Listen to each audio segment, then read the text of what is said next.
sudah hadir di sini, Bapak yang pakai baju hijau di sebelah sana. Halo Bapak Kuri. Oke, sudah hadir. Ya, teman-teman sekalian, nanti dengan adanya talk show pada siang hari ini, pembicaranya kami hadirkan Mas Romi Jabran. Sudah di lokasi ya tentunya. Oke, langsung saja. Tema ini mengenai detak gerak, strategi branding buat kaum mendang mending. Pada hari Sabtu, tanggal 23 November 2024 di lapangan tenis indoor Sundance Sports Center Kota Magelang. Silakan Bapak Kuri bisa menempatkan diri terlebih dahulu di atas panggung. Boleh dong tepuk tangannya biar lebih semangat lagi untuk siang hari ini.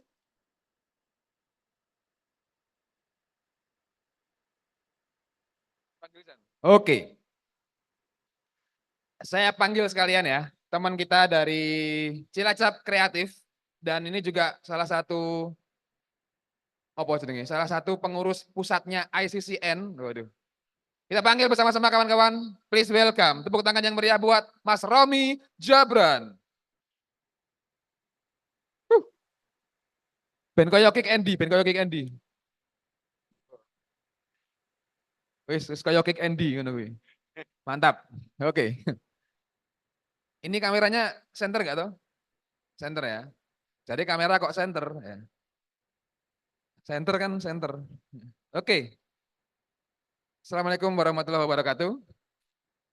Sebelumnya terima kasih kepada Mbak Vida yang sudah memandu acara dari pagi. Sekarang dia harus move ke pekerjaan berikutnya yaitu menjadi barista kawan-kawan. Jadi yang Magelang iki isine ngono-ngono kuwi. Jadi barista ya nyambi MC, nyambi ngelukis, nyambi di kafe kayak gitulah. Jadi di sini memang perekonomiannya masih banyak yang gigs ekonomi. Opo-opo ono, palu gada gitulah. Apa lo mau gue nggak ada gitu ya. Oke, langsung kita akan ngobrol sama Mas Romi Jabran. Ini judulnya adalah strategi, oh iya, programnya dulu. Programnya namanya adalah detak gerak kawan-kawan.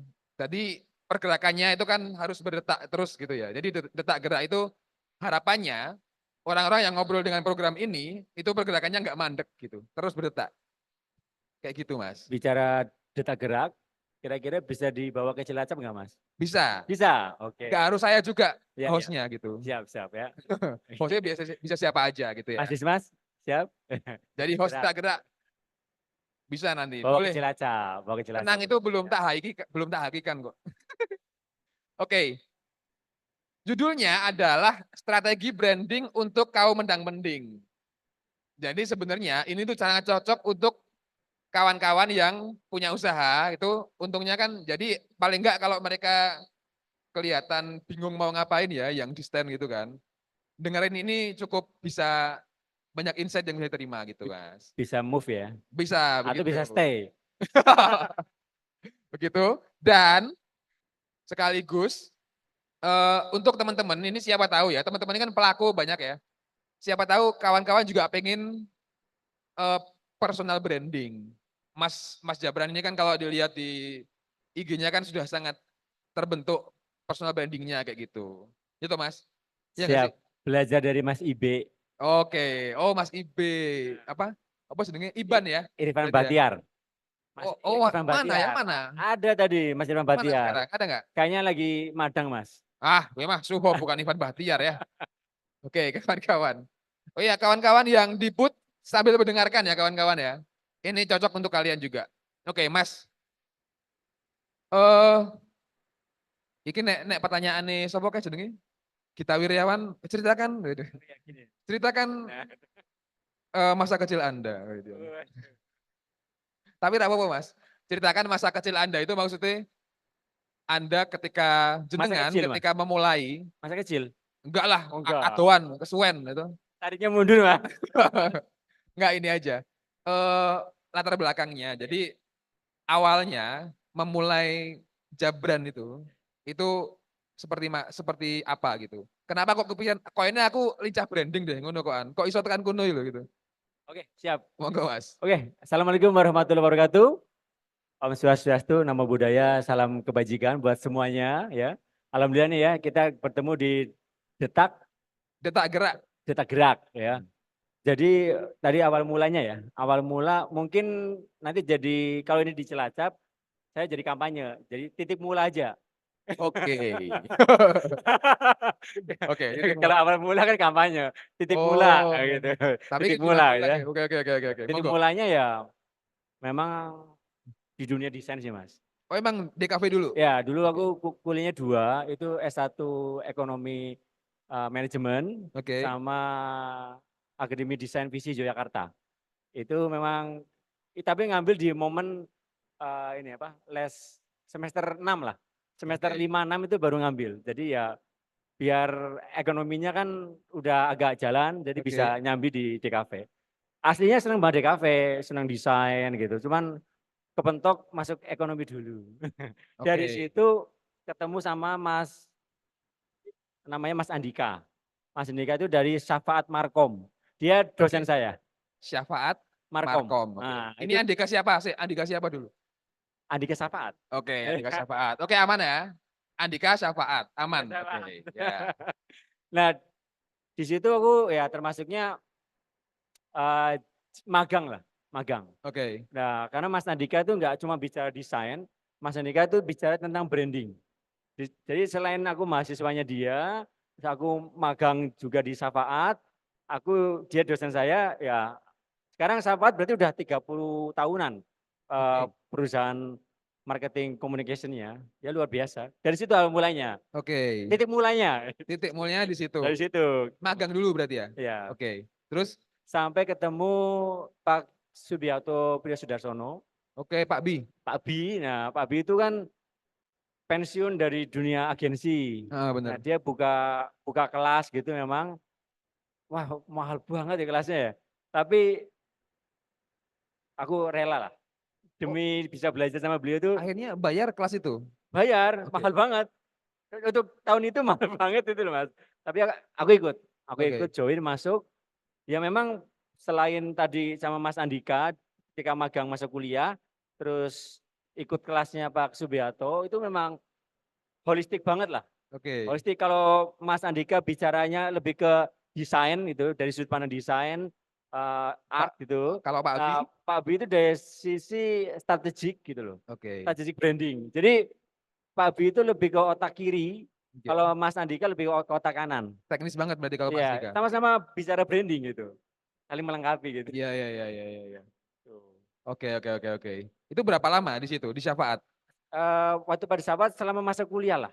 Oke, Selama berarti masa nggak kuliah. lama-lama amat sebenarnya. Enggak lama, Oke. enggak lama. Berarti memutuskan untuk menjadi apa? Jabran, Iya, Jabran. itu ketika setelah Pak Bi. Setelah Pak Bi ketemu sama Mas Arto Biantoro, Oh, Mas Arto. Itu ah, orang Magelang. orang Magelang. Dapat salam semuanya dari Mas Arto, orang Magelang. Waalaikumsalam Iya, warahmatullahi dia wabarakatuh. sampai ini repost di story-nya. Oh iya. Jadi ya Mas Arto Biantoro repost story-nya ini. Oh, thank you Mas Acara Arto hari ini. gitu Iya. ya. Dia Mas Arto nonton nggak ya? Enggak sih. kalau ke Magelang naik motor dia. Naik Oh motor. iya, emang iya Mas. Mas Arto Bener. itu putranya almarhum Kris Biantoro. Itu salah satu ya Itu bidang apa tokoh seni ya bener. di masanya. Alhamdulillah Bener. itu. Nah, saya sama Mas Arto akhirnya mendirikan yang namanya Indonesia Brand Activist Network. Iya. Jadi Iban. Iban. Jadi Mas Arto tuh founder, saya co-foundernya. Oh iya. Oh, Iya, sama jenengan. iya sama saya. Oh, malah baru tahu loh. Dari Cilacap. Iya. Dari Cilacap. Itu lahirnya di Cilacap. Enggak, maksudnya ibaratnya dia ngajak orang Cilacap loh Mas. Itu kayaknya kan jauh ya dari Jakarta ngajak orang Cilacap. Iya, bener. Kalau ngomongin jarak jauh, tapi kalau ngomongin sosial media jempol aja ya Mas. Iya, bener sih, bener. Iya nggak sih Mas? Oke. Nah, Oh, berarti jenengan adalah co-founder dari Indonesia Iban. Brand Activist Network. Oh, keren. Kita sekarang punya aktivis 126 aktivis Se-Indonesia. se-Indonesia untuk di bidang branding lokal. Oke. Nyapres, buset. Oke. Belum ini Mas, belum 37 provinsi Mas. Wah, ini sayangnya teman sebetulnya itu aku juga pengen ngobrolin soal strategi branding untuk kota kabupaten, Mas. Tapi kan ini sayangnya masih ada orang apa yang dari dinas nggak ya? Dinas. Masih nyantol ya nih. Biasanya kalau udah seremonial dada Mas. Udah hilang. Oh, tapi masih ada Mas Jati orang dinas juga. Jadi lumayan lah, ada satu at least ya, lumayan. Siap. Salam hormat. Oke, Mas. Ngomongin branding nih. Berarti kan awalnya berarti jenengan yang di branding itu apa dulu? Apakah jenengan menerima klien dulu atau menjenengan membranding diri sendiri dulu? Yang paling menjadi apa yang menjadi Mas Arto ajarin itu kalau kamu datang dari transaksi sebaiknya pergi. Sebaiknya pergi. Iya, Oke. kalau kamu datang diawali dari transaksi sebaiknya pergi. Tapi kalau kamu diawali dari memberi itu akan berarti. Waduh, duh, duh, duh, duh, duh, duh. Ini Jadi Mas, quotable ya kawan-kawan. Bisa diunggah di TikTok. ya Mas. Jadi memang eh, apapun yang kita berikan lewat personal branding kita itu sebaiknya apa ya? Memberi aja Mas, memberi aja. Karena dengan memberi itu dalam artinya gini, ternyata klien-klien saya itu nggak ada yang punya sosial media. Serius. Iya Mas, nggak punya Oke. sosial media Mas. Karena apa yang saya give itu benar-benar saya belajar dari Mas Arto. Mas Arto tuh nggak pernah jualan sama sekali di Instagramnya. Hanya memberi aja. Jadi nggak ada Oke. jualannya sama sekali, nggak ada Mas Arto. Jadi ya aku ngikut dia aja. Aku belajar dari dia banget lah, belajar dari dia banget. Oke, itu berarti kan secara nggak langsung, ya kan? Secara nggak langsung itu personal brandingnya terbentuk sendiri Yes. tanpa sebenarnya niat dibentuk kan sebenarnya. Ya, Atau salah satu strateginya emang gitu. bahkan jabran itu bukan dari saya, Oh iya, bukan dari siapa dong? dari teman-teman. Iya, dari teman-teman, bukan dari saya. Sampai ada yang bikinin saya itu Mas ilustrasi, terus dikasih jabran gitu loh. Jadi Oh, saya langsung, oke, oke, oke, oh oke. berarti kamu namain saya Jabran. Nah itu loh Itu Mas. karena jagoan branding bukan sih? Iya, Iya kan? iya, Berarti yang bikin singkatannya bukan jenengan. iya. Tapi bukan aku yang Oh, bikin.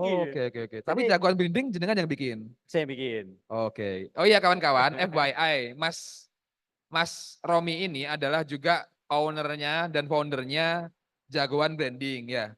Ini berarti base-nya di Cilacap. Di Cilacap. Uh, di Cilacap. Tapi Cilacap gede sih lumayan ya kotanya ya. Enggak maksudnya Wilayahnya gede. oh Wilayahnya. wilayahnya. Kotanya tanda kutip. Gede. Maksudnya enggak, itu kan kabupaten pesisir. Iya. Ngomongin branding di pesisir tuh kayak mana maksudnya gitu. Ya kalau Ya, sekarang lebih enak ya, tapi kan awal-awal dulu jenengan itu kan pasti nggak segampang sekarang kan. iya pasti Mas. Itu gimana tuh? Ya, yang paling utama sih kalau kita di tadi ya di scope terdekat dari kita give aja Mas. Give Oke, aja. Kita give give aja. terus. Give aja terus kebetulan saya punya coffee shop. Saya terinspirasi itu loh Mas. Jadi sambil ngopi aja gitu. Jadi Oke. ya sambil kopi saya laris juga sih maksudnya. Jadi Benar. ya dari situ ini sih apa namanya berawal dari interaksi aja sih Mas. Oke. Soal transaksi Nanti dulu. bonus lah bro. Oke, benar. Bonus bener, Masya Allah. Bonus. Berarti kebanyakan tuh ngobrol di coffee dulu. Ngobrol kopi. Oke. Ngobrol kopi. Di kopi baru nanti channeling gitu ya, funneling. Paneling ya. Oke. Mantap.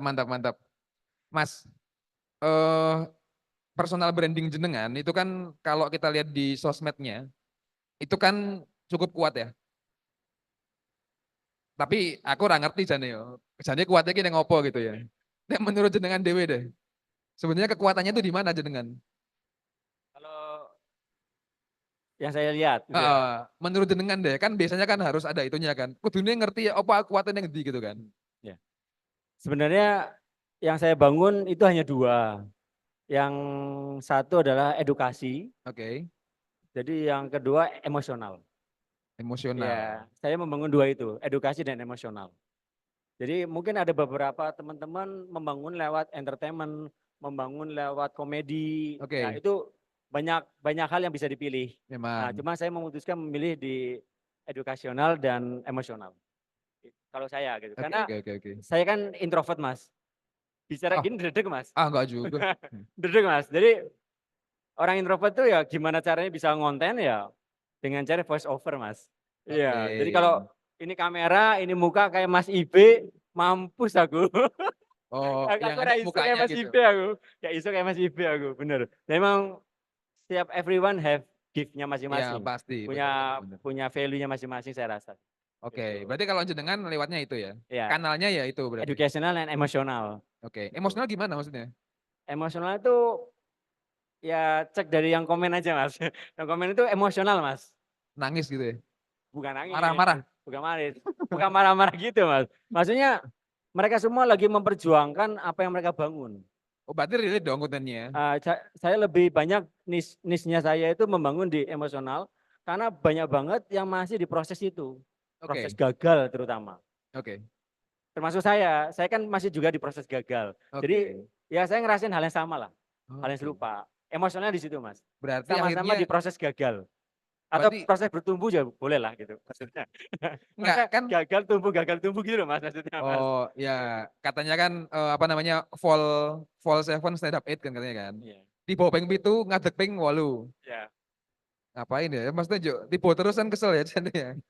Tetapi akhirnya konten jenengan relatable sama Ya, kawan-kawan yang dalam kondisi itu. yang diproses memang sedang apa ya, berjuang lah, berjuang. Gitu. Oke, pejuang. Ya. Itu sengaja nggak sih? Maksudnya dibikin dibikin menembak niche yang itu sengaja atau enggak?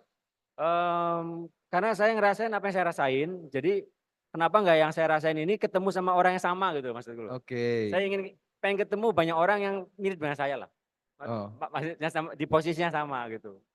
Karena kalau ngomongin gimana bisnis bisa laris, gimana bisnisnya laris, gimana bisnisnya bisa jadi miliarder secepatnya, itu udah banyak banget Mas. oh Terus yang menjual harapan gitu. ya, terus semuanya terlihat terlalu transaksional.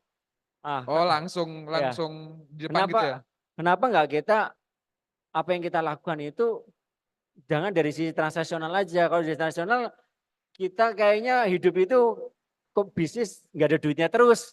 Nah, Oke. padahal kok bisnis kita masih dikasih sehat, kok bisnis kita masih bisa membawa adik-adik kita ke jenjang yang lebih baik lewat bisnis bisnis kecil kita. Nah, Oke. hal gitu loh Mas. Itu kan hal-hal yang di luar transaksi. Bener bener bener bener. Jadi saya nggak pernah bicara menghasilkan cuan, branding biar cuan nggak pernah, branding biar laris juga nggak pernah. Oke. Ya, saya nggak pernah bicara laris, cuan, kaya nggak pernah Mas, Ini nggak pernah. menarik sih. Menariknya tuh karena aneh aja gitu. Branding juga gue apa baru gue gitu. Jangan gue apa brandingnya. Kalau kemudian ada nggak sih yang pernah nanya gitu? Lo nek branding jero ora pengen laris jo ngapain gitu?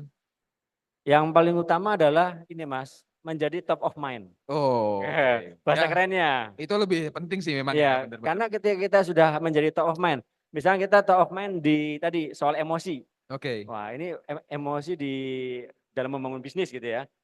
Maka dia akan mempersepsikan itu kan dia akan terus menceritakan loh Mas. Heeh. Dan dari hal itu pasti nanti akan ketemu transaksinya lah. Saya percaya banget lah, saya percaya banget. Karena kita give dulu gitu loh Mas, kita give dulu. Sama halnya dengan orang-orang yang, contohnya ini Mas tadi pagi ada yang DM, namanya Wilody Coffee. Oke. Wilody Coffee itu hampir tiap pagi itu DM. Itu orang Oke. Cilacap, orang Majenang, buka bangun bisnis di Jogja. Nah, jadi kalau DM aku Mas anakku itu nama anaknya. Oke. Anakku baru bikin bikin latte, anaknya umur 4 tahun, udah bisa bikin latte Uh, art, bikin makan apa. Terus Mas hidup di Jogja sangat berat ya. Ini aku dari Majenang gini-gini gitu. Nah, itu interaksi terus ya. Saya memang luangin waktu dari subuh ke jam 6 lah buat Oke. jawabin DM-an. Iya, Oke. aku memang 1 jam pagi buat jawabin Sampai DM. jam berapa? 5 ke 6. Pantesan aku di jam 7 gak dibales. Iya, udah lewat. Udah lewat. Gak Nah, dibales. nah, sekarang apa yang terjadi Mas Wilody? Cek aja akun Instagramnya Wilody. Oke. Itu, waduh Mas, kayaknya dia lebih sukses daripada saya deh untuk di coffee shop-nya gitu. Oke. Itu Mas ya, itu hal yang apa ya? Kayaknya nggak semua dengan transaksi gitu Mas. Oke oke oke oke. Dan Wilody bisa melakukannya itu. Ya gitu Mas itu. Iya benar benar Iya Mas. benar benar sih. Menarik ya. Oh iya, ini kita lihat ada juga Mas top of mind. Jadi ini orang-orang di sini kan juga beberapa banyak yang top of mind gitu ya.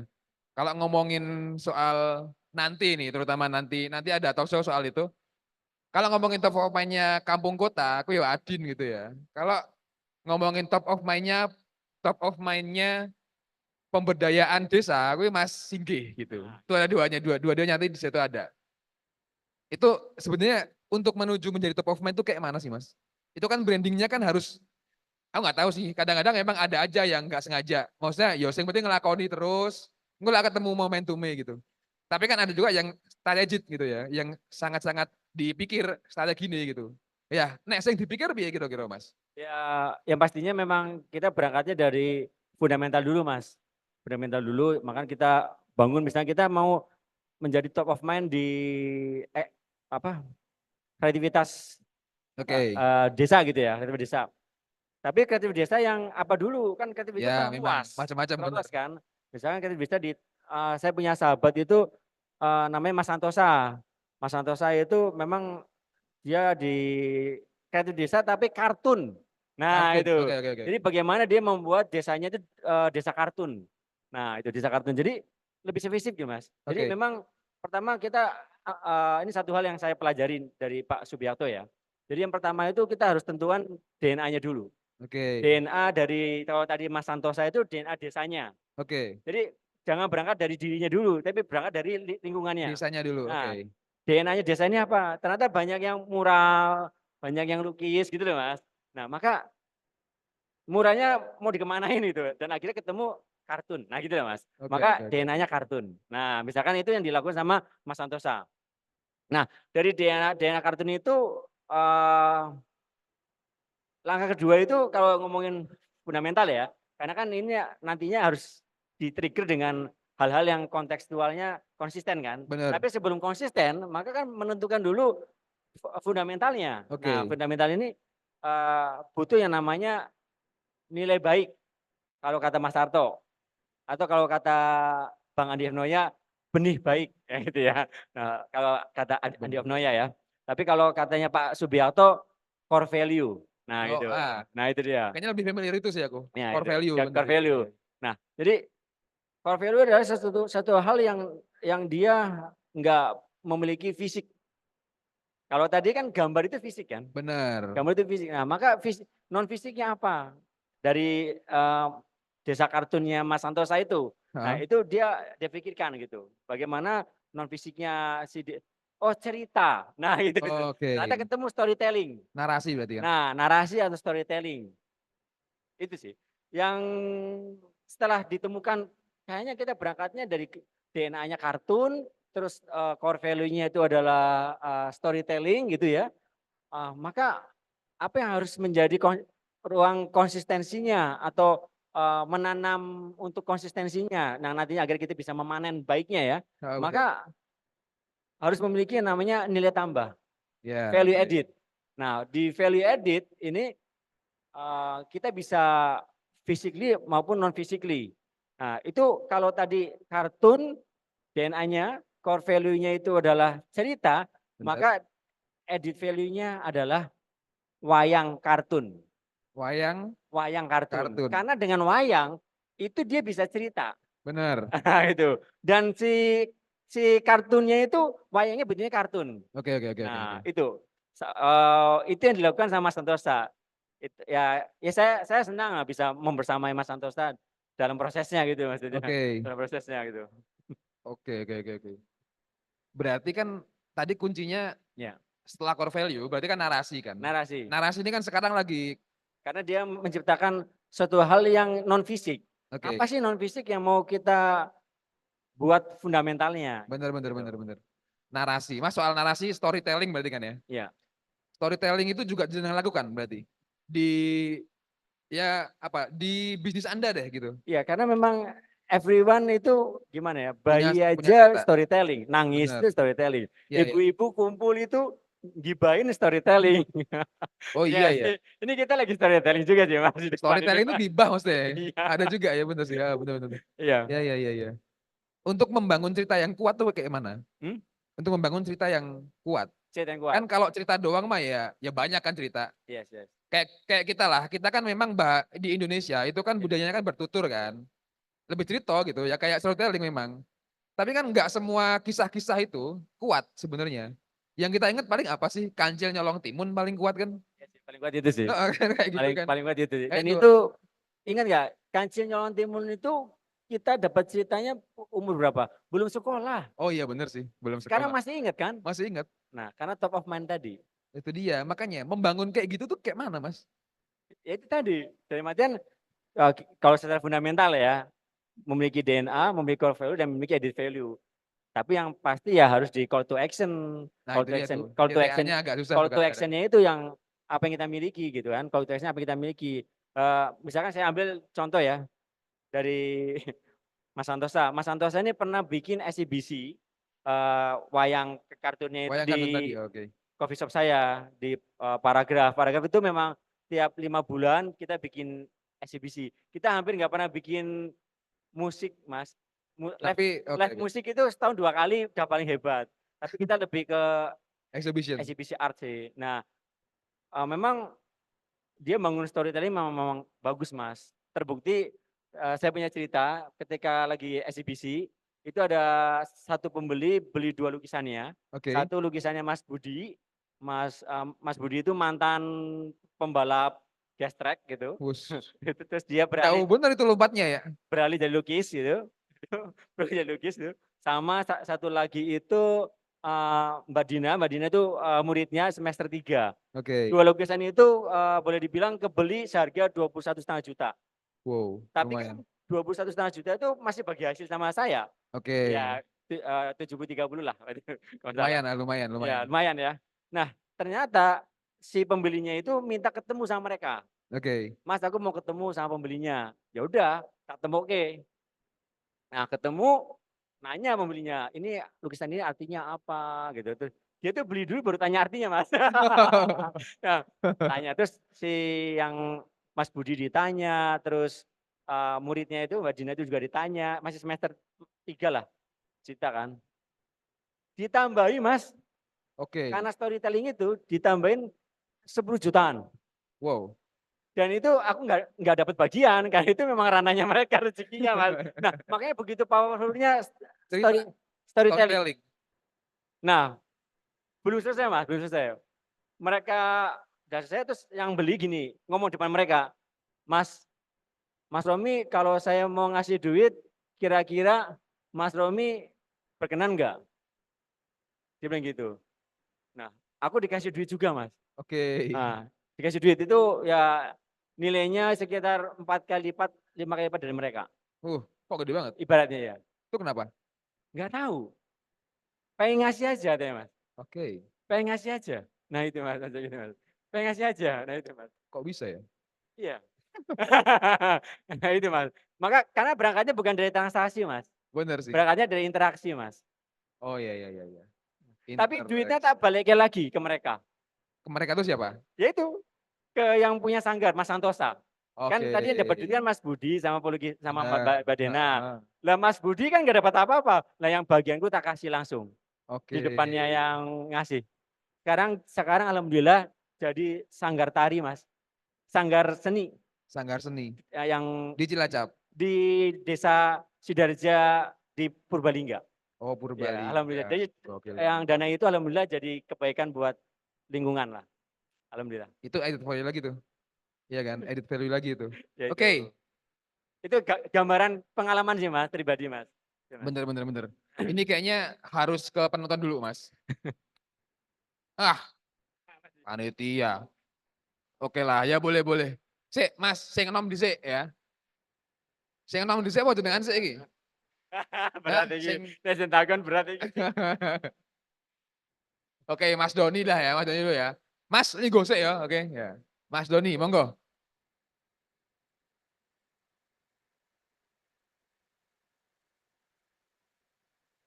Baik, Assalamualaikum warahmatullahi wabarakatuh. Salam. Selamat rahayu buat teman-teman semua. Merdeka! Merdeka. Nah, ngomong harus merdeka Pak, jangan tanggung-tanggung. Nah, gini Mas Romi, thank you tentang hal-hal yang dipaparkan hari ini. Oh iya, perkenalkan nama saya Doni Prasetyo, saya termasuk pengurus KK Jawa Tengah di Korda 1 bareng dengan Pak Suho. Kemudian saya juga temannya Mas Irfan Bahtiar di Komite Ekonomi Kreatif di Banyumas. Paparannya menarik Pak tentang branding. Jadi yang hadir hari ini itu kebanyakan mereka adalah orang-orang yang terlibat di dalam organization ekonomi kreatif yang kita kenal dengan komite ekonomi kreatif. Ada yang di posisi A, B, C, D, E. Nah, sebagai jago branding, apa sih masukan buat teman-teman KEK Provinsi dan KEK Jawa Tengah tentang branding KEK sendiri? Itu yang pertama. Karena ke depan tantangannya adalah ketika Kemenparekraf memisahkan diri menjadi Kemenparekraf sendiri, Kemenekraf sendiri, Bekraf dan Kemenpar, maka kebutuhan tentang perhatian dan sebagainya tentu berbeda. Karena Ekraf turun lagi menjadi badan, bukan lagi ke sektor kementerian. Branding seperti apa yang Mas Jabran pengen buat atau didedikasikan atau diinisiasikan untuk KEK Kabupaten, KEK Provinsi, yang mana positioning hari ini secara organisasi banyak sekali organisasi seperti Bekraf dan sebagainya, sejenis lah, yang kemudian mereka bermain di domain yang sama.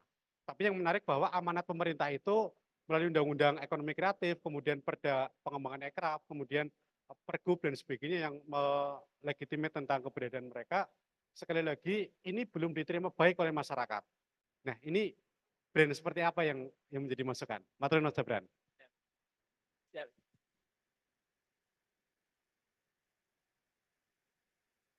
Yes, izin menjawab lah ya. Ya, mungkin kalau saya ini ya bisa gambarin ya kalau dari sisi branding ya. Mungkin komite ekonomi kreatif, yes, itu sebagai badannya. Tapi apa yang terpublish itu karena kalau dengan kata komite itu untuk menarik Gen Z itu akan atau menarik kreatif komunal itu akan berdarah menurut saya gitu. Oke. Nah, maka ya jadi mungkin ya kan ini dari sisi ya dari sisi saya. Makanya mungkin kita bisa we can create apa ya? Jadi secara branding itu yang memang dia kreatif name-nya gitu ya, dan memang itu masih organized by Komite Ekonomi Kreatif. Saya rasa itu akan yang menjadi lead yang secara itu akan terlihat independensinya. Oke. Jadi hal-hal yang independensi itu akan menarik traffic yang luas gitu, yang umum gitu maksud saya. Maka akan muncul kreator-kreator yang lain yang memang aku ini butuh ke situ, maksudnya aku tuh butuh berkumpul dengan kalian gitu loh. Benar. Apalagi teman-teman ini kan udah memiliki jam terbang maupun experience yang mana bisa dibagi pengalamannya ke teman-teman komunal di yang banyak itu. Oke. Seriously. Tapi kalau membawa dengan komitenya Komite. itu terkesan eksklusif, maka kita sebisa mungkin menciptakan inklusivitas. Oke, benar. Apa kira-kira Mas? Kalau untuk Jawa Tengah? Sambil ngopi bro. Ini sambil ngopi bro. Ini sambil ngopi bro. Kan tadi udah bilang sambil ngopi. Langsung rono konan ya, langsung kan rono. Di Semarang aja apa-apa. Neng Magelang ya, Neng Magelang mana ya apa-apa kok. Sambil ngopi. Kan kalau misalnya nih, jadi di Jawa Barat kan memang dijabarkan Ekraf ya. Iya. Di Bogor itu juga nggak punya komite, dia punyanya Reka Bogor. Itu kan memang lebih catchy ya. Tapi yang komite kurang catchy ya? Yes. Ya benar sih. Yes. Tuh. Gimana Mas Ibe? Sepakat nggak? Tuh, sepakat. Makanya sepemikiran. Makanya di Cilacap, tapi Cilacap pakainya akhirnya Cilacap Kreatif ya, bukan Komite Ekonomi Kreatif Cilacap gitu. Tapi itu juga bukan komitenya ya. Itu forum. Cilacap lebih ke forum. Forum kan? Kita independen. Ya, Tapi juga nggak dinamain forum gitu maksudnya. Ya, enggak ada nama forumnya. Ya, jangan. Nanti kalau ada nama forumnya, ya itu tadi. Itu langsung, oh ya benar sih. Itu tadi. Nah, itu tadi. Kadang-kadang tuh dari tercipta boundaries gitu ya. Iya, boundaries ya gitu. Maka tadi komunal community itu mau mendekat itu akan seperti ada sekatnya. Maka kita harus membuka sisi inklusivitas. Dan itu akan kita create dengan istilahnya ini apa Mas? Gaya temanya Mas? Pop art, apa sih? Pop art. Dia akan membuka ruang kreativitas luas, Mas. Saya yakin. Itu sih. Tapi tetap dengan cultural base-nya sih. Maka komitenya akan dapat secara DNA. Nah, gitu maksudku. Iya sih. Tapi memang kayaknya DNA-nya komite ekonomi kreatif. Oke. Core value-nya yang kita angkat ini nanti, baik gitu. Oke. Edit value-nya teman-teman forum lintas yang ada di berbagai daerah. Gas, bro. Bener. Gokil. Semangat banget ya. Jawabannya nyeneng kita nih. Yuk, yang lain deh, yang lain. Ada lagi yang mau tanya? Oh tadi, Mas, dari Pekalongan tadi ya. Ya, saya Mas. Ini anak muda ini, dia itu dua kali apa? JCF ikut terus. Gokil. Mantap ya. Banyak ini kayak gini pasti ngegas. Ngegas. Ya, sebelumnya selamat siang menjelang sore.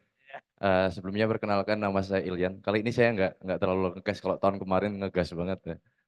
Udah mulai. Eh, Menarik sekali tadi soal branding, karena kebetulan kali ini saya akan berbicara sebagai sisi apa ya, pelaku ekonomi kreatif ya.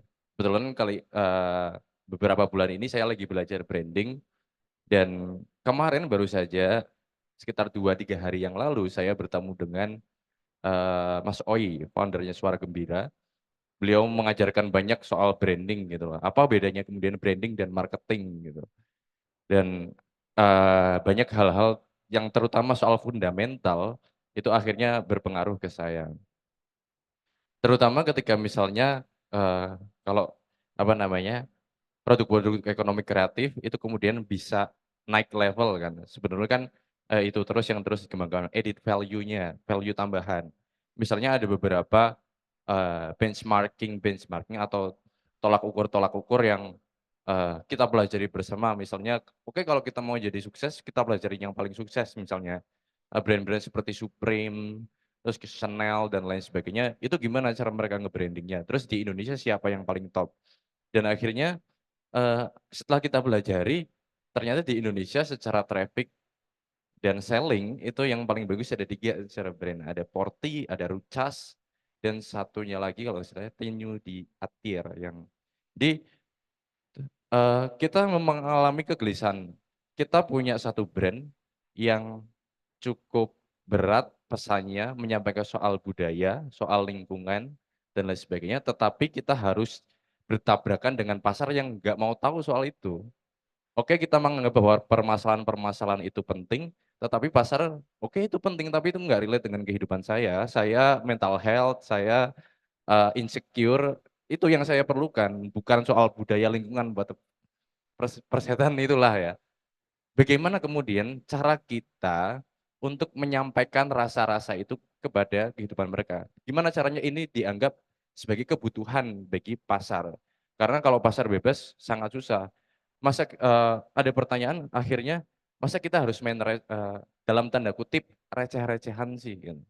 Terus kemudian, nah itu kemudian bagaimana kemudian cara kita untuk menyampaikan hal-hal yang kalau berhubungan brand kan berarti saya menangkapnya, orang lain pengen melihat kita itu seperti apa. Nah, apakah kemudian ketika kita ingin menyampaikan hal-hal yang sifatnya penting, brand-brand dan produk-produk value-nya itu sangat penting, tapi kemudian dengan cara-cara yang cukup sangat dan mungkin sangat ringan, apakah itu kemudian mengurangi value-value kita? Dan gimana cara balancing-nya gitu? Terima kasih.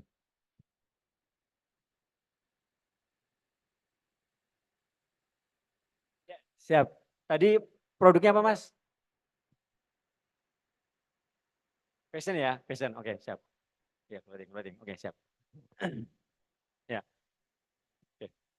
Memang sih kalau bicara di fashion kan kayaknya pertumbuhannya cepat banget ya Mas ya. Dan jujur memang enggak, aku branding tapi nggak di ranah fashion. Itu Mas Arto sih. Kalau Mas Arto memang ranahnya di fashion. Bisa lihat dari feed-nya dia itu dia banyak menghandle brand-brand fashion. Nah, tapi satu hal yang aku belajar dari Mas Arto ya, kalau bicara soal fashion, itu kalau bicara tren itu kan akan selalu cepat ya, akan selalu cepat. Nah, cuman bagaimana fashion itu adalah autentisitas dari diri kita, gitu. Autentisitas dari yang kita angkat gitu. Misalkan kita bicara soal rempah gitu. Maka fashion ini ibaratnya dia akan dihasilkan dari warna rempah ataupun dari pewarna kopi misalkan gitu. Jadi mungkin kalau kita fashion yang sifatnya massal gitu, kayak Erigo dan sebagainya, itu memang startupnya memang berat banget. Ke jenjang itu akan sangat berat gitu ya. Sampai kan ada salah satu brand yang bagi-bagi Vespa ya, ingat nggak? Bagi-bagi Vespa 100 apa ya? Sekarang kemana sekarang? Maksudnya udah habis bagiin Vespa 100, habis itu kemana? Brandnya hilang kan? Iya benar. Brandnya hilang gitu. Karena memang yang dia lakukan hanya dari sisi marketing gitu. Benar. Dia dapat virality-nya. Habis giveaway 100 Vespa bro, 35 Buset, juta kali free. 100. Itu brand lokal. Iya, loh. benar Brand sih. lokal, Iya, ya iya, kan? iya. 2 tahun yang lalu ya kalau nggak salah. Sekarang dia hilang. Maksudnya dalam artian virality is something wide cepat gitu. Tapi it's making down langsung juga cepat gitu. Maka satu hal yang harus kita bangunkan adalah sebenarnya sustainability.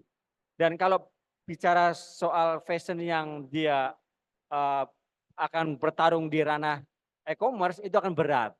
Kalau menurut saya ya itu akan berat.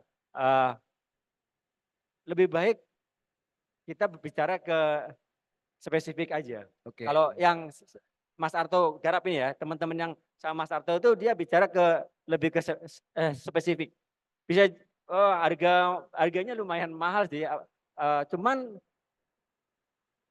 hal-hal itu yang akhirnya yang punya cerita. Nah, Oke, itu tadi. benar. Jadi apa sih makna dari brandmu itu? Brand yang mau angkat. Hanya sekedar desain, hanya sekedar warna, kan enggak. Tapi ternyata dari baju itu yang dari biji kopi, ternyata dari kopi yang ibaratnya yang dia memang terbuang dan sebagainya, yang itu dari kalau para barista itu kan kalau habis dia espresso kan dia buang itu. Iya benar, Nah dibuang. itu kalau bisa jadi pewarna kenapa enggak? Dan ibaratnya itu bisa jadi hal-hal yang enggak wasted gitu loh, enggak terbuang. Nah mungkin ini pilihan.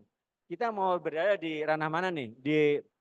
Di ranah yang mana kita posisi brand kita di ranah masif atau berada di ranah yang lebih spesifik gitu. Oke. Memang yang spesifik bukan berarti nanti nggak bisa jadi masal loh. Iya benar. Kalau nanti ketemunya dia kolaborasi sama Erigo jadi masal kan? Iya ibaratnya gitu loh. Ternyata Oke. dia kolaborasi sama Erigo, ternyata kolaborasi sama eksekutif, jadi masal. Oke. Fashion kita bisa akan jadi masal ketika kita punya salah satu poin yang nggak dimiliki oleh Iya benar sih. top of mind yang perusahaan lain gitu. Berarti akhirnya mau ngomongin soal niche market akhirnya kan? Niche market sih, niche market ya. Jadi niche market. Dan bentuk kita brand lokal ini apa iya cuma sekedar bikin, cuma sekedar berjualan gitu. Kalau hanya sekedar bikin berjualan, kalah sama industri. Habis sama industri. Iya benar sih. So what we do dan industri, McD nggak mungkin bisa bikin burger dibakar pakai areng. Nggak Yeah. mungkin, itu udah melanggar apa sih namanya? Melanggar ISO-nya lah. SOP. Gila aja bakar burger pakai areng. Tapi kita bisa, yang lokal ini bisa bikin burger yang pakai areng bakarnya gitu. Nah, ibaratnya something yang seperti itu yang nggak dipermasalahin sama industri. Iya, Yang industri iya. nggak bakal acak-acak, yang industri nggak bakal ngerampok uang kita lah, gitu. Ini sih makanya. Oke, gitu Mas berarti. Jadi memilih market yang mau kau tuju itu siapa dulu kan akhirnya gitu kan. Ada tanggapan nggak? Ada? Sini lu ah. Ini biar nggak ke situ-situ, sini aja kamu. Kayaknya sini aja loh Mas. Ah, kamu sini Depan aja. aja Mas, ini bareng-bareng Mas ya. Nih, sini. Lebih asik kejauhan juga Mas. Tambah kursi apa ya Mas? Tambah kursi 1 ya Mas, kayaknya sih Mas. Tambah kursi 1 nggak apa-apa sih. Iya, ya kemarin diajari cukup fundamental, misalnya bagaimana visi misi itu bisa diterjemahkan dalam perspektif konten ya. Misalnya tadi soal gimana cara kita, jadi waktu workshop itu saya ditunjukkan coba mana brand yang menurutmu keren. Coba dan lihat data Shopee-nya mereka atau e-commerce mereka, berapa penjualan mereka. Yang secara production kontennya itu luar biasa, wah gitu. Berapa coba? Saya lihat brand-brand di fashion yang ya besar, terlihat besar itu per bulan 5, 7. Coba brand-brand yang menurutmu receh dan nggak bakal kamu konsumsi misalnya. Coba berapa? 1.000 per bulan, 2.000 per bulan.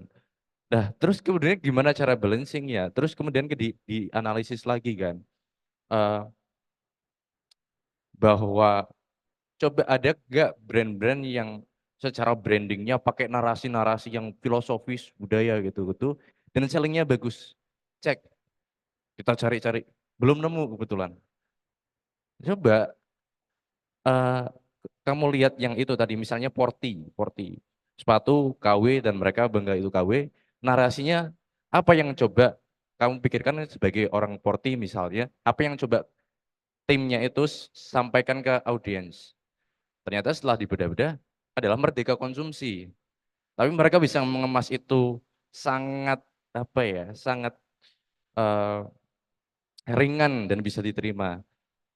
Nah, kemudian kita di tim masih mikir-mikir, tapi gimana ya cara biar ada gengsinya dikit gitu loh.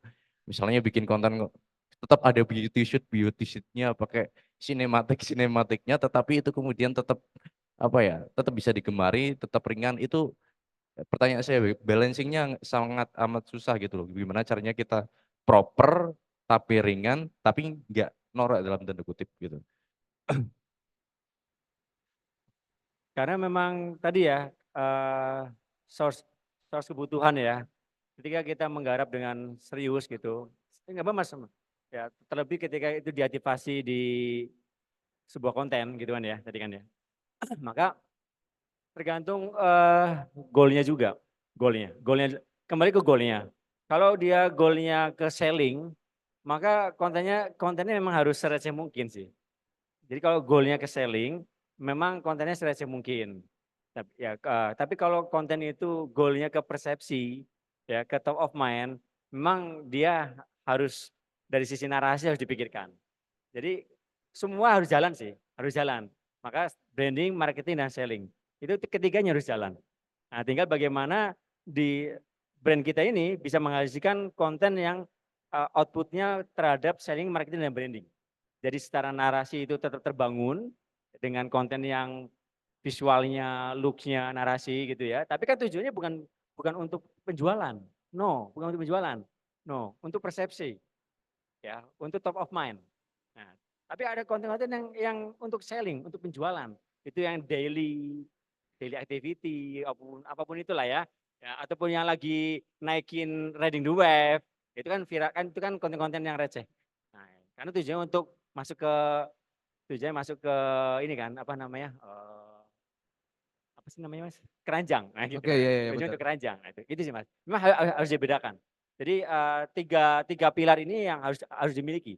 Sama halnya dengan konten marketing pun juga berbeda. Bener. Nah, kalau kita lihat konten marketingnya yang dari Klaten, brand apa namanya? Tadi pagi aku mau pakai lupa ya. Apa Bahasa Klaten? ya. Apa dari Klaten apa Mas, sih? yang dari Klaten mas. Yang kemarin ngeluarin Dragon Ball itu 7 seri itu. Oh ini apa namanya? Aero Street. Iya, Aero Street itu. Oh, Ya, Aero Street itu konten marketingnya memang good banget. oh ya bagus Ya, itu konten bagus. marketing good banget emang dia. Dia benar-benar live interaksi. Nah itu. Jadi memang tiga tadi ya, tiga pilar itu harus jalan seiring berbarengan. Itu sih mas. Tuh. Ya. Kan kalau Nggak bisa terpisahkan. kalau kemarin kau lihat itu Aero Street itu kan sebenarnya juga membawa value juga. Kan yang Nusantara terakhir kan? Ya. Oh, ikut juga war-nya. Ikut war juga. Kemarin Heeh. karyawanku yang Word dapat sih. Ngeri ya. Dapat Ya, Word. enak kalau punya karyawan ya.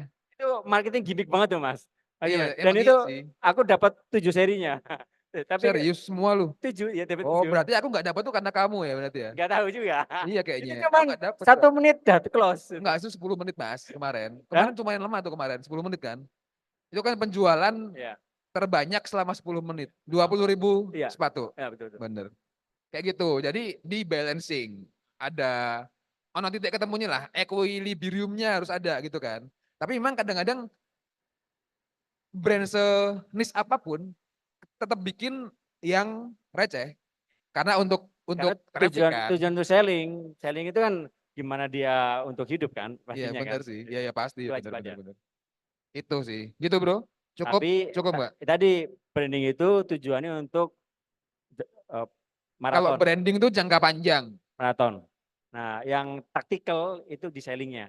Nah gitu. Jadi kalau branding itu lebih ke strategik, nah kalau marketing and selling itu lebih ke taktikal. Gitu. Nah, taktikal kan jangka pendek. Bulan ini mampu jualan berapa? 10.000.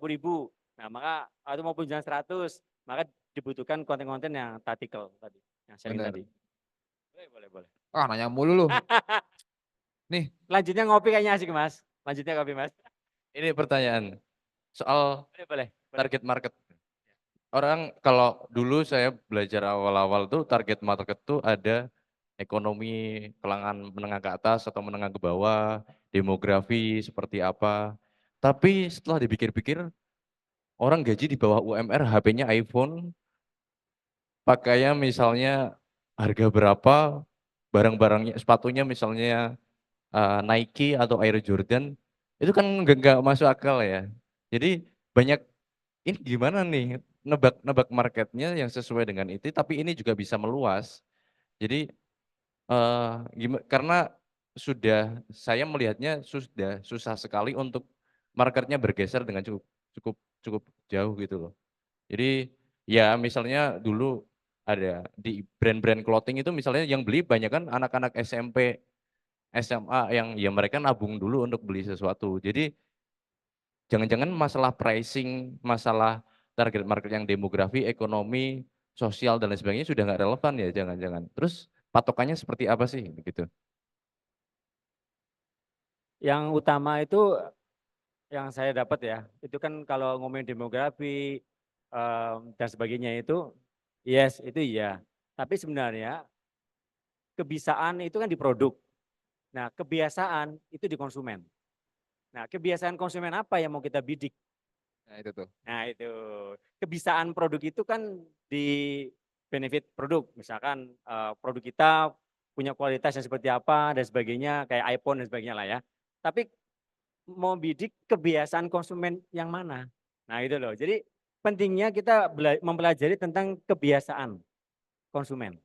Kebiasaan. Enggak hanya kebiasaan produk, tapi kebiasaan konsumen. Ya bener. Kalau bahasanya kerennya tuh customer behavior. Ya, cuma saya nggak mau pakai kata itu. Ya, itu katanya nggak, itu kan nggak lokal. Ah nggak apa-apa. Saya mah orang, Mas. Saya mah bukan ini. Iya, pakai yang Soalnya ini ditranslate bro, ditranslate bro. saya tuh gitu. Jadi saya tuh bukan yang gitu-gitu. Nama nama nama akun WA saya aja warga dunia. Saya tuh nggak Indonesia amat ya Mas. Dilalah ya. Dilalah begitu gitu. Gitu bro. Oke, thank you. Udah. Usah, coba meneh. Tiang nih bang. Yuk, yang lain. Ini dari tenan-tenan nggak ada yang mau nanya nih. Tenan.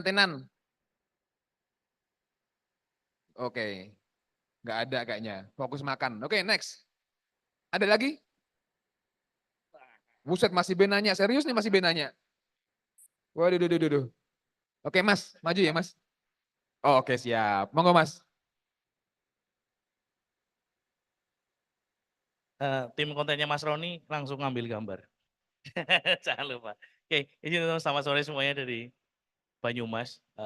Mas Romi, tadi soal nyambutin aja sih yang Mas dari Pekalongan ya katanya tadi ya.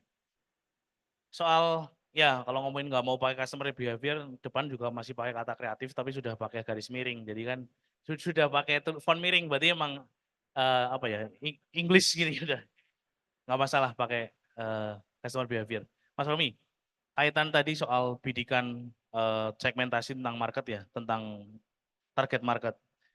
Target itu kan bagian dari di STP ya, kalau teori dasar banget zaman Philip Kotler ini kan kita ngomonginnya segmenting, targeting, dan positioning. Kalau ngomongin soal target ternyata market itu bergerak tidak sesuai dengan apa yang kita rencanakan. Wajar, seringkali kita membuat pricing di angka yang middle high, tapi yang datang middle low katakanlah. Atau bahkan sebaliknya, di Banyumas saja mungkin Mas Romi seringkali menjumpai market-market yang diciptakan itu untuk harga dengan kapasitas middle low, tapi yang datang itu mobilan semua nih. Prestis banget yang datang itu. Bagaimana menyikapi, terutama di business owner ya, ini yang business owner, terutama menyikapi itu seperti apa? Karena memang secara konsep, pasti secara katalog, kemudian dari SOP dan segala macam, peruntukannya disesuaikan dengan penikmatnya. Kan you pay what you get kan lah. Nah, tapi kalau ternyata impact-nya atau reacting-nya dari market itu berbeda, itu kita seperti apa? Itu aja Mas. Makasih Mas IB. Siap. Wah, mantap ya.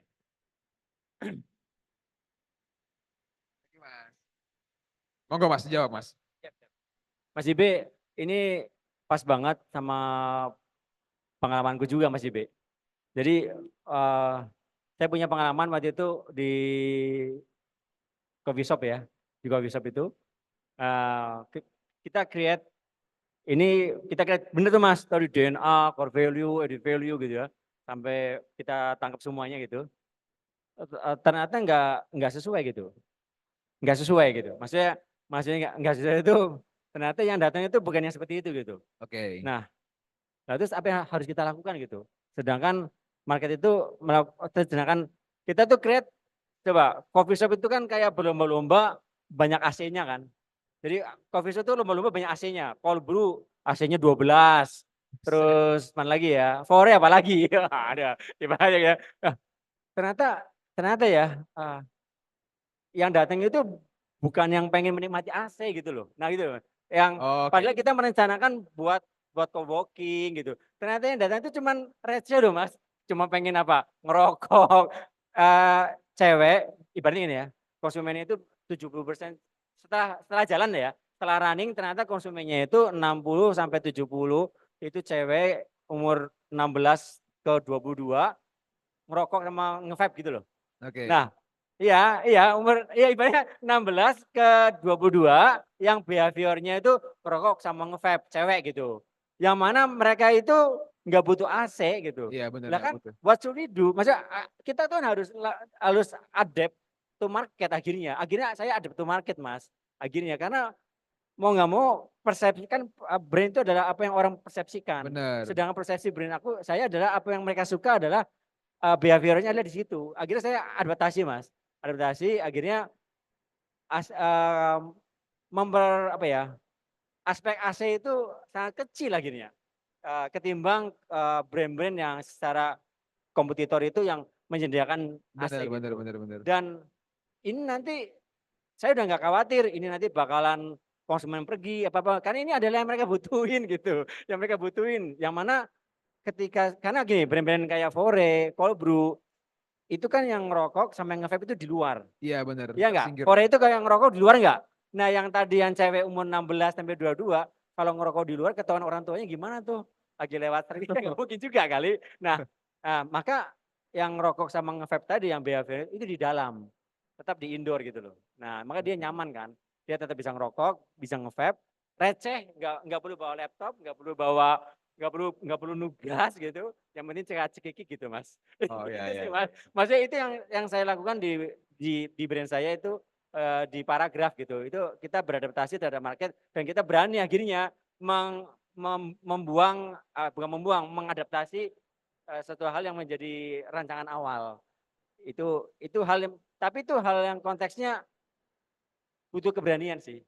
Ya, butuh keberanian karena melakukan suatu hal yang kita adapt to market. Oke. Itu Mas Ibe. Adapt to market Mas. Itu bahasa Inggris ya? Itu bahasa Inggris Mas. Ke bawah katanya boleh. Katanya boleh. Gak apa-apa. Enggak, kalau bahasa Cinanya apa sih bahasa Cina? Enggak ada ya, enggak tahu ya.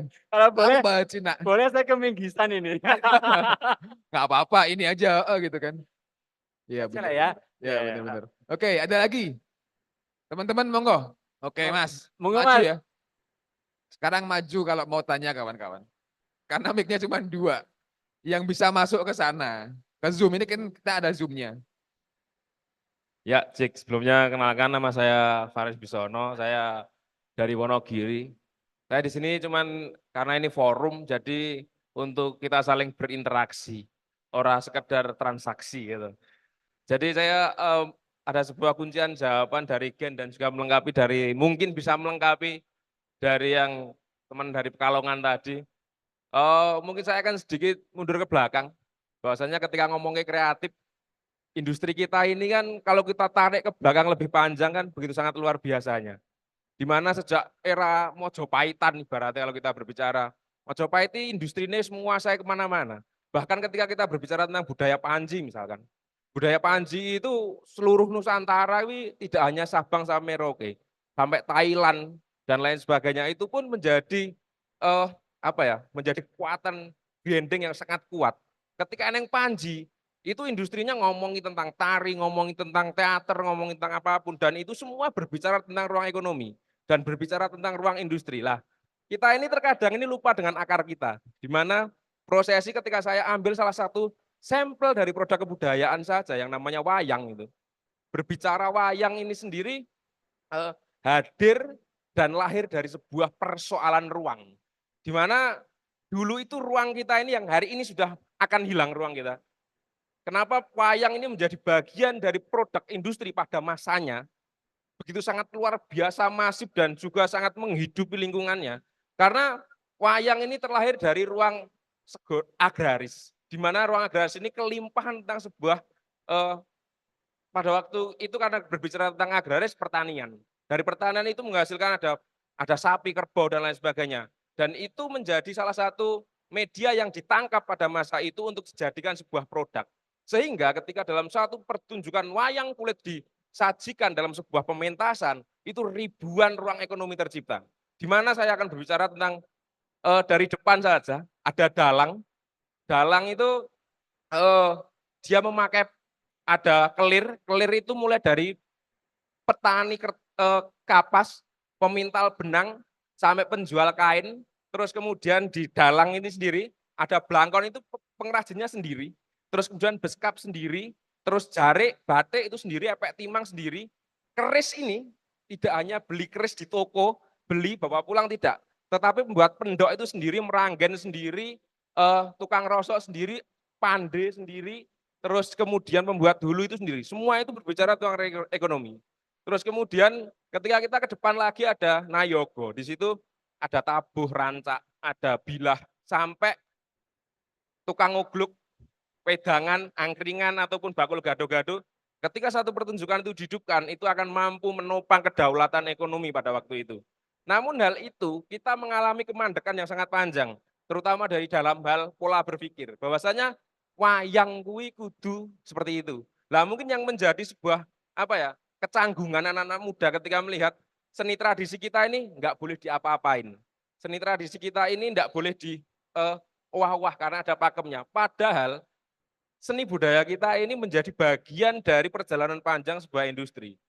Saya ambil contoh ketika hari ini anak-anak muda di sini tuh, siapa sih orang ngerti anime? One Piece, Naruto, dan sebagainya. Tetapi banyak orang-orang kita yang tidak tahu bahwasanya kita ini punya loh animasi lampau yang setara berangkatnya dengan Kamishibai, namanya wayang beber. Itu adalah animasi lampau dari sejak era Majapahit, bahkan Mahuan dan sebagainya menuliskan. Namun era abad 17-an pun bergeser. Dan hari ini ada satu set, ada di Leiden, Belanda. Lah, ini yang mencoba, kalau tadi saya sendiri sebenarnya tidak berbicara tentang transaksional, tetapi lebih kepada bagaimana membangun sebuah narasi, interaksi. Jadi saya berada sebenarnya di komunitas wayang beber kontemporer, ada wayang beber tani sama wayang beber metropolitan.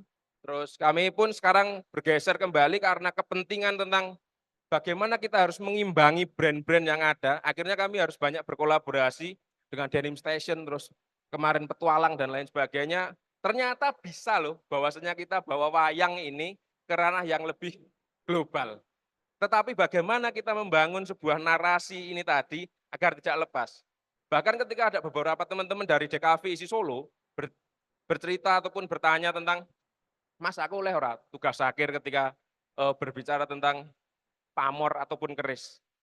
Lah, bahwasannya keris kita ini dulu itu adalah bagian dari ruang industri yang sangat luar biasa. Di mana keris itu dulunya, hari ini kan kita berbicara, keris itu sesuatu benda yang sakral, menakutkan, ageman. Tetapi perlu kita tarik ke belakang, keris itu fungsinya apa? Lifestyle. Ketika hari ini kita bawa keris nongkrong neng kafe, yo kita disikat Satpol PP. Tetapi ketika kita hari ini bawa motor custom nongkrong ke kafe, mesti ditanya, iki motore si A mesti. Udah tahu secara karakter. Lah sama seperti membuat racikan keris. Di mana keris dulu itu kalau membuat itu ditonton wetone sik, dhuwure sepiro, lanang wedok, sehingga keris ini akan menjadi perwakilan siapa pemiliknya. Bahkan keris itu bisa untuk melamar seorang wanita. Lah ketika hari ini, apakah kita masih seperti itu? Tidak, mungkin. Lah kita harus menggeser pola pikir kita. Bagaimana suatu produk industri ini tadi harus kita bersaing. Karena ketika ngomong ke motor custom, ora bakal menang karo Harley Davidson. Tetapi bagaimana kita membangun sebuah brand ini, sing itu kita itu tunjukannya dewe. Mbah-mbah kita ini petualang, mbah-mbah kita itu banyak referensinya. Tetapi mereka tidak akan mencontoh secara nyel dari produk-produk yang ada di luar. Tapi bagaimana kita harus memunculkan sebuah karakter dari produk kita sendiri. Lah mungkin itu yang bisa menjadi nilai jual lebih, apalagi hari ini kita akan memasuki dunia baru. Di mana kita pertempuran secara global ini akan terjadi secara besar-besaran. Tinggal menunggu beberapa waktu. Ya itulah yang mungkin bisa jadi kita bersama untuk bagaimana menumbuhkan, mungkin di tempat saya di Wonogiri saja juga masih bingung untuk menemukan kata kreatif. Walaupun di Wonogiri ini sendiri, kemarin saya mengusulkan wayang karena di sana itu ada satu kelompok pelestari kampung wayang internasional, bahkan ada 300 lebih pengrajin, dan setiap 3 sampai 4 bulan itu setiap hari wayangan. Di bulan Juli sampai September itu akan wayangan terus, dan itu mampu membangkitkan ruang ekonomi yang masih sangat masif dan terstruktural. Nah itu menjadi bagian, namun sampai hari ini masih menemukan kata kreatif itu di Wonogiri masih sangat sulit sekali. Ya itu mungkin bisa jadi nanti ke depan juga bisa untuk lebih di Wonogirinya, dan juga mungkin ini tadi bisa melu nimbrung untuk hal jadi forum ini tadi. Mungkin itu yang dapat saya sampaikan. Terima kasih. Sekian. Wassalamualaikum. Mantap. Ini yo nyenengke ngene iki. Ada yang mau nambahi lagi enggak ini? Oh, enggak ada ya. Ya wis lah. Oke. Mas, ini kan kita kan masih ada sesi habis ini ya. Siap. Jadi kayaknya kita perlu segera menutup karena badai gantian meneh. Siap. Menurut jenengan gini Mas, apa sebenarnya kunci gitu. Kan kalau kita ngomongin judul hari ini kan memang strategi branding untuk kaum mendang-mending itu ada 2 hal sebenarnya. Sing mendang-mending, sing pengen branding atau target marketnya. Jadi dua-duanya kan jadi harus dipikirkan gitu kan. Mungkin closing statementnya ngomongin itu aja deh Mas. Jadi sebenarnya gimana? Antara kan kadang-kadang kita tuh punya usaha ya kan, punya usaha tapi yo nek misalnya untuk paid promote aja masih mendang-mending kan. Kadang-kadang kayak gitu. Dan target marketnya juga banyak yang masih mendang-mending. Gitu kan. Wah, timbangan itu kita tuku kaya wae lah. Ini pas banget loh. Mendang-mending itu pas banget dengan yang saya alami maksudnya. Pasti mendang-mending. Cocok berarti itu. Monggo Mas, sekalian Mendang-mending. menutup pertemuan kita sore ini. Monggo. Ya kalau bicara tadi ya, kalau bicara gimana sih ibaratnya yang di sisi mendang-mending tadi kan ya. Bener. Ya. Memang satu hal yang terlebih ya, ketika kita melakukan sesuatu